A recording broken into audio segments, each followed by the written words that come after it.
नमस्कार दोस्तों, इम्प्लॉय खबर चैनल के एक और नए वीडियो में आपका स्वागत है। ईपीएस 95 पेंशन धारकों की मांगों के संबंध में ईपीएस 95 पेंशन धारकों की मांगों को मंजूर करवाने के लिए श्रीरंग अप्पा बारने जी, जो कि खासदार यानी कि सांसद है लोकसभा के पुणे रायगढ़ से, उनकी ओर से भूपेंद्र यादव जी माननीय श्रम एवं रोजगार मंत्री भारत सरकार को एक पत्र लिखा है, जिसमें विषय दिया गया है ईपीएस 95 पेंशन योजना के तहत पेंशन राशि की वृद्धि के अनुरोध में ये पत्र लिखा है।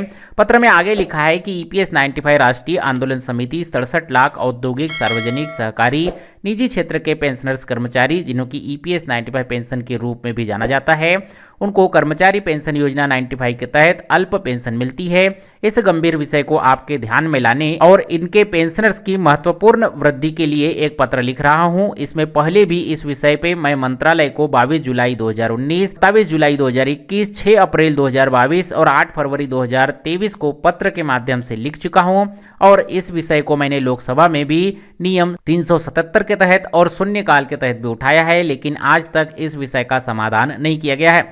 आगे लिखा गया है कि 16 नवंबर 1995 से लागू की गई ईपीएस 1995 योजना में कर्मचारी परिवार योजना 1971 की संपत्तियों और देनदारियों को अवशोषित कर लिया गया था, जिनकी बड़ी संख्या में कर्मचारी प्रभावित हुए।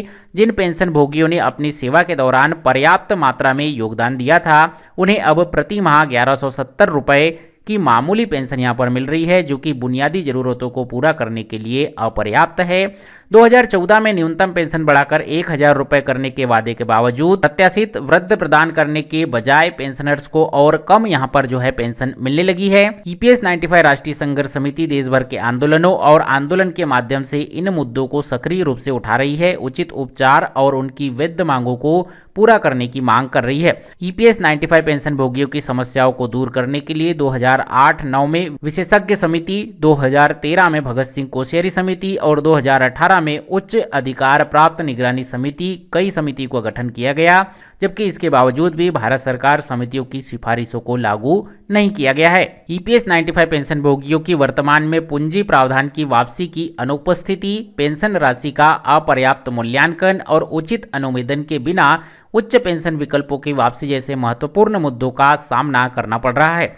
5.5 लाख करोड़ रुपए के पर्याप्त फंड वाली ईपीएस 95 योजना पर पेंशन भोगियों की शिकायतों को दूर करने के लिए तत्काल ध्यान देने की आवश्यकता है। इसीलिए मैं ईपीएस 95 पेंशन धारकों की निम्नलिखित मांगों की ओर आपका ध्यान आकर्षित करना चाहता हूं। जो मांगे हैं ईपीएस 95 पेंशन धारकों की, उन्हें यहाँ पर बताया गया है।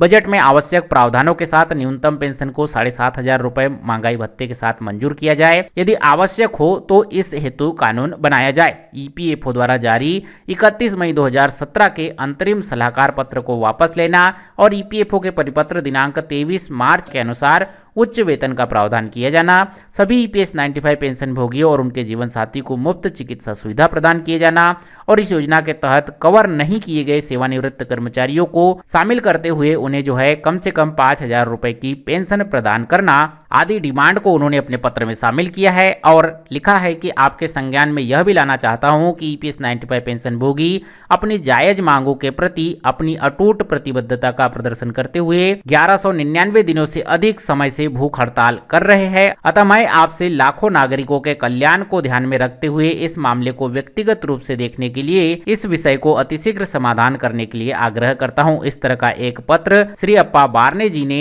श्रम मंत्री श्री भूपेंद्र यादव जी को यहाँ पर लिखा है, जो कि तकरीबन 20 दिन पहले यानी कि 13 दिसंबर 2023 को यहाँ पर लिखा गया है। तो कुल मिलाकर ईपीएस 95 पेंशन धारकों की मांगे लगातार यहाँ पर उठ रही है। अनेकों सांसद और विधायक जो है बार बार पत्र वार्ता के माध्यम से श्रम मंत्रालय और वित्त मंत्रालय को इस बारे में सूचित कर रहे हैं कि ईपीएस 95 पेंशन धारकों की मांगों को मंजूर किया जाए। और इसी क्रम में श्रीरंग अप्पा बारने जी, जो कि खासदार है लोकसभा के पुणे रायगढ़ के, उन्होंने भी एक पत्र भूपेंद्र यादव जी को लिखा है और उनकी ओर से जो पहले 4-5 पत्र और लिखे गए थे उनका रेफरेंस भी इस पत्र में दिया है। तो उम्मीद करता हूं ये वीडियो, ये अपडेट्स, ये जानकारी आपको पसंद आई होगी। ये वीडियो, ये जानकारी आपको अच्छी लगी हो तो वीडियो को लाइक कीजिए। इसी तरह से पीएफ पेंशन सरकारी योजनाओं से जुड़े नए लेटेस्ट अपडेट के लिए चैनल को सब्सक्राइब कीजिए। और यदि आप व्हाट्सअप यूज करते हैं, व्हाट्सअप पर आप अपने काम की खबरें यहाँ पर पाना चाहते हैं तो एम्प्लॉय खबर के व्हाट्सअप चैनल को भी ज्वाइन कर लीजिए, जिसका लिंक मैंने आपको इस वीडियो के डिस्क्रिप्शन में दे दिया है। मिलते हैं आपसे अगले वीडियो में, तब तक के लिए जय हिंद, वंदे मातरम।